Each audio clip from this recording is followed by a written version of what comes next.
না, short circuit এটা করে না, এটা কোনো পরিকল্পনা আছে, এটা পরিকল্পিত ভাবে কোনো আগুনটা লাগাই দিছে।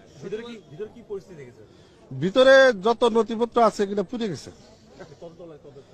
এখন মোটামুটি সব জায়গায় এটা আগুন মনে করেন খুব যেখানে যেখানে গেছে সব জায়গায় পুড়ে গেছে।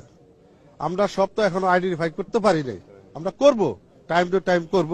আমাদের টিম এখানে আছে, আরো থাকবে এবং কাজ করতেছে আমাদের নৌবাহিনীর টিম।